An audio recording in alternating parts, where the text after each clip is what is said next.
こんにちは。スピリチュアルで夢実現を提唱するスピリアルアカデミーザガイアハウスオーストラリアの開運先生術師新海真希です。さて今日は2025年3月の15日から4月の7日まで起こる水星逆行についてのお話です。12星座別にこの期間にやってはいけないことをお話ししますので、ぜひ最後までご覧ください。チャンネル登録がまだの方はぜひ登録をお願いします。またブログで、記事としてですね、文字でも、内容を起こしておりますので、そちらの方が見やすい方はぜひブログもご覧ください。そしてインスタグラムの方では毎日マニフェステーション術をアップしております。ということで、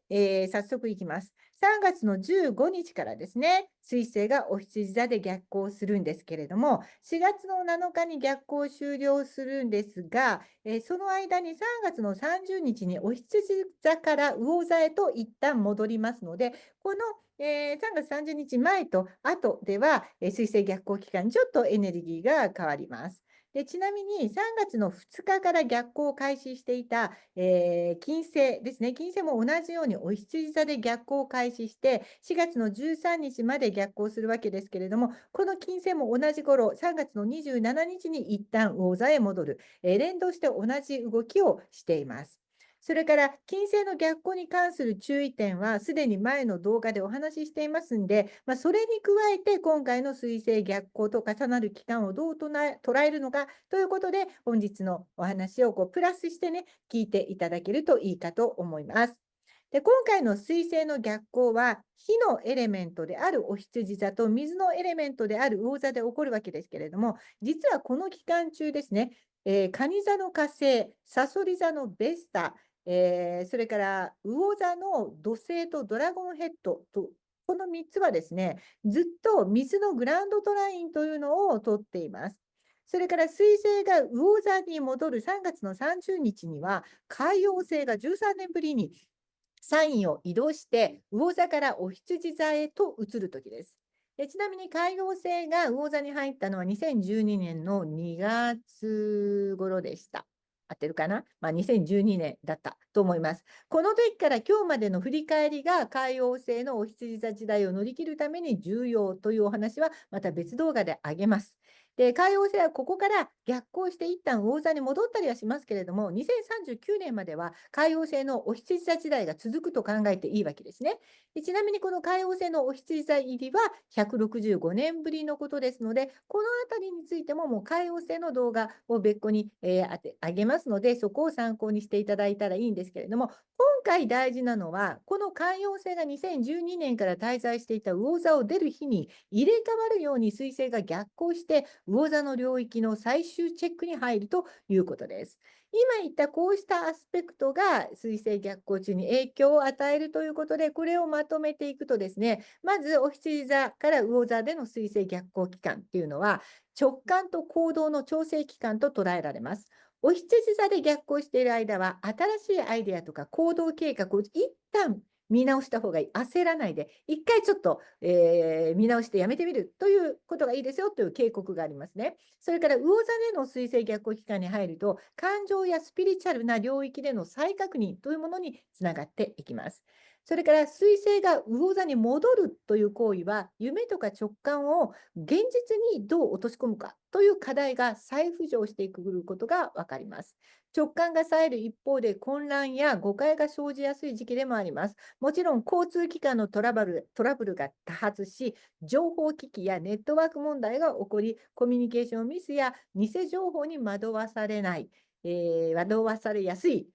勘違いが多くなるというのはいつもの水星逆行と同じですが、特にお羊座、魚座という場所で逆行する場合は、今言ったことがかなり強く反映されるかと思いますので、アドバイスとしては情報の整理をしっかりすること、他人の言葉や情報を鵜呑みにしないで、一回自分で直感と理論のバランスを取りながら見つめ直してみる。それからジャーナリングっていうのを活用していくと、自分の内なる声を聞く時間っていうのを持つことができて、整頓できるんじゃないかと思います。で特に水星が魚座に戻る3月の30日からは、目に見える行動とかよりも内側の情勢がテーマになりそうなので、この逆行期間中、本当にジャーナリングがいいです。自分の本当の願いとか価値観を見直してノートにつける、直感を研ぎ澄ます期間というふうに捉えるといいと思います。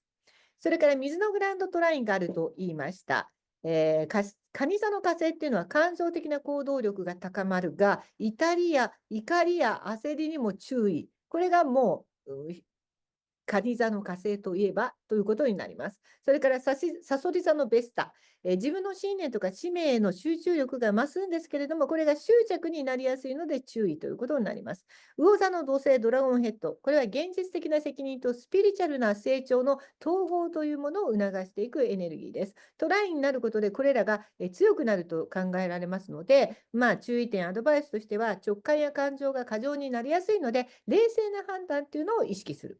感情的な衝動で動くのではなく、魂が本当にそれを求めているものっていう一回フィルターを通す。それから何といっても水のエネルギーが強いので、想像力のあふれる人はアートとかクリエイティビティとかものづくりとか、あとは瞑想などにこのエネルギーを活用するといいかもしれません。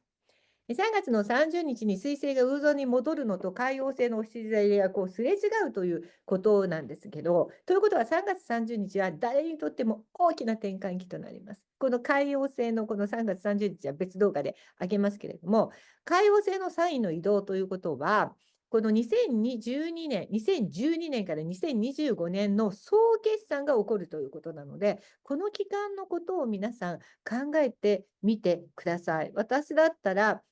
2008年に下の娘が生まれていて、ちょうど、手が離れて、こう幼稚園や学校とかに行き出した頃になるんで、その頃から本格的に、仕事にこう振り切っていきました。なので、まさにこの今ね、仕事を一生懸命やってきた期間が、やっぱり私スピリチュアリティを担当していて、海王星が魚座にいた期間と。で、これが今度はお羊座に移るということは、私のこう使命や仕事に関してもう少し現実的な面がこう多分加わっていくんだろうなということを見据えて、コーチング講座とかマニフェステーション術のプログラムなどを今多めに発信しているということになりますね。で、スピリチュアルな領域とか集合意識っていうのが魚座海王星の世界ですし、夢のようなビジョンっていうものもそうなんですけど、これがやっぱりオフィス座に移るということは、もっと新しい形へと移行していこうということになります。これまでなんとなくにしていたものをもっとはっきりとしたビジョンにしようという流れの中で、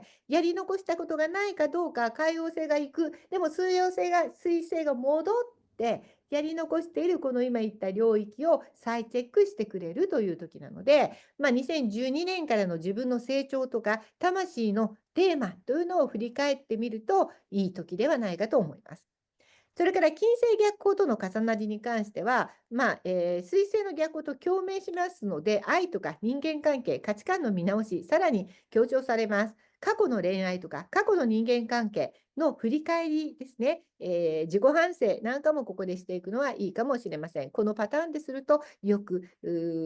恋愛も続かなかったな、みたいなものの振り返りですね。それから金銭面での見直し、浪費とか投資に関する見直しも必須です。なので、ちょっとこう、昔のね、友人関係、恋人との関係、ちょっと振り返ってみる。衝動的な買い物はちょっとこの間は控えた方がいい。大きめの買い物はしない方がいい。本当に大切な人は何かっていうことをじっくり考えてみる。みたいなことが大事。ペースを落として、細部をもう一度確認するのが逆行期です。コミュニケーションのミスであれ、技術的な不具合であれ、忍耐が最大の味方になるということを覚えておいてください。水星逆行期っていうのは忍耐が試されているという共通点があります。そして忍耐力のある人を宇宙はいつも応援してくれるということであれば、ちょうどいい、焦らずじっくりと内面を見つめ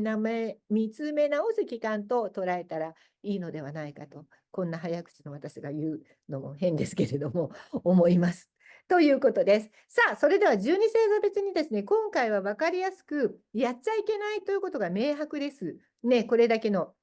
アスペクトがありますので、なんでこれやらないようにということをざっとアドバイスしていきます。逆に言うと、これやりがちだよという意味でもあるんです。逆行期間っていうのはこれやりがち、でもやっちゃいけないということを示してくれています。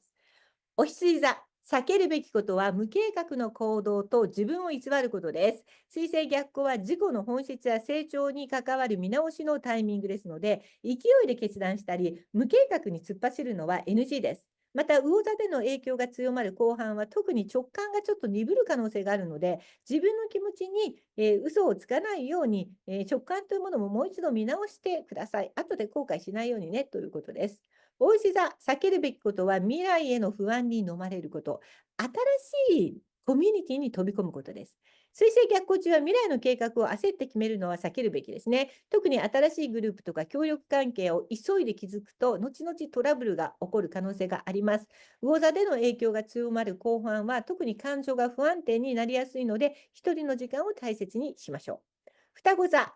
仕事に関する強引な決断、他人を論破することは避けてください。仕事や社会的評価に関する見直しの時期ですので、正しさにこだわりすぎたり、他人を論破しようと対立を生んでしまう時なので注意してください。未来の方向性を考えるのはいいんですけど、今すぐ決断せずに柔軟なスタイルを取ることが大事ですね。蟹座、避けるべきのは視野を狭めることです。ルールに縛られすぎることです。精神的な成長、広い視野を持つことがテーマになりますので、この期間は自分の価値観に固執しすぎないこと、新しい可能性を見逃さないようにすること、仕事や社会的に立場に対する迷いも出やすいので、焦って行動しないで、じっくり考える時間を持つことが大事です。獅子座、避けるべきことは執着。人間関係をコントロールすること。水星逆行の影響でお金や権力に関する執着が高まる可能性があります。特に相続とか資産管理、契約関連の決断は慎重にしてください。それから対人関係で支配する王、支配される構図に陥りやすいので、過度にコントロールしようとしないことが大事です。乙女座、避けるべきはパートナーとの誤解、深刻になりすぎることです。人間関係の見直しの時期です。特にパートナーとか身近な友人との関係が曖昧になりやすいので、小さな誤解が大きな問題になりやすい、冷静なコミュニケーションを心がけてください。